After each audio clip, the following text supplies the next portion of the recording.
તો અમદાવાદમાં ભારતીય મજૂર સંઘ મેદાને આવ્યો છે। રિવરફ્રન્ટ ખાતે 161 યુનિયન સાથે મહાઆંદોલન કર્યું। દત્તોપંત ઠેંગડીજીની 106મી જન્મજયંતિના દિવસે સંમેલન યોજાયું। રેલી અને જનસભા મારફતે શ્રમિકો કર્મચારીઓનો અવાજ ઉઠાવ્યો। વિવિધ પ્રશ્નો અને માંગને લઈને સરકારને રજૂઆત કરાઈ છે।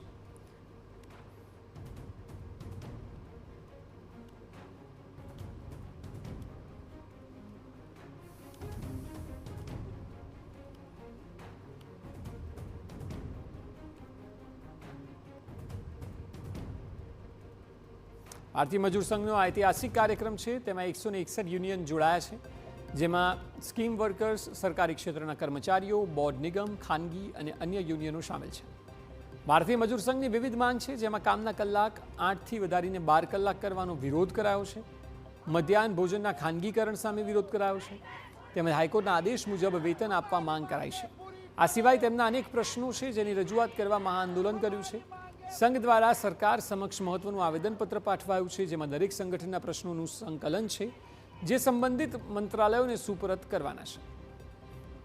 ભારતીય મજદૂર સંઘ દ્વારા અમદાવાદના રિવરફ્રન્ટ ખાતે એક વિશેષ આક્રોશ રેલીનું આયોજન છે તે કરવામાં આવ્યું છે।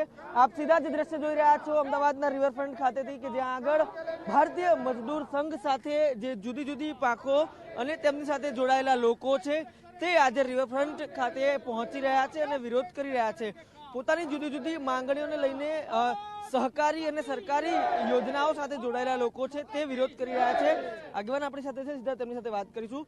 આજે અમદાવાદમાં ભવ્ય કાર્યક્રમ છે, કેટલા લોકો અહીંયા ભેગા થઈ રહ્યા છે અને શું મુખ્ય માંગણી છે? બિલકુલ, આપ જોઈ રહ્યા છો કે રાતના ભારતીય મજદૂર સંઘ પ્રેરિત મહાસંઘો 14 થી 15 મહાસંઘો છે, જેમાં આંગણવાડી, આશા વર્કર, મધ્યાહન ભોજન, જીએમડીસી, એસટી, પરિવહન, જીએસએફ જેવા મોટા મોટા સંગઠનો સાથે 161 સંગઠનો અને એના કાર્યકર્તાઓ છેલ્લા 2 થી 3 વર્ષથી સરકાર સતત સંગઠનો માંગ કરી રહ્યા છે। એમના પડતર પ્રશ્નો માટે સરકાર છેલ્લા 3 થી 3 વર્ષથી નજરઅંદાજ કરી છે। આ આક્રોશ છે, આ અસંખ્ય શ્રમિકોનો ભારતીય મજદૂર સંઘ હંમેશા સંવાદમાં માને છે। આજે જોયું છે તો ભારતીય મજદૂર સંઘે આ શ્રમિકોનો અવાજ ઉઠાવવા માટે સમય કેવો પસંદ કર્યો? દત્તોપંત ઠેંગડીજી શ્રમિક સંગઠનના સૌથી આદ્ય પુરુષ, એમના દ્વારા સ્થાપિત ભારતીય મજદૂર સંઘ શ્રમિકોનો હંમેશા હિત માટે આગળ જ હોય છે। એ આપ જોઈ 1 લાખથી વધારે શ્રમિકો પોતાનો આક્રોશ વ્યક્ત કરશે, પણ ભારતીય મજદૂર સંઘની ખરેખર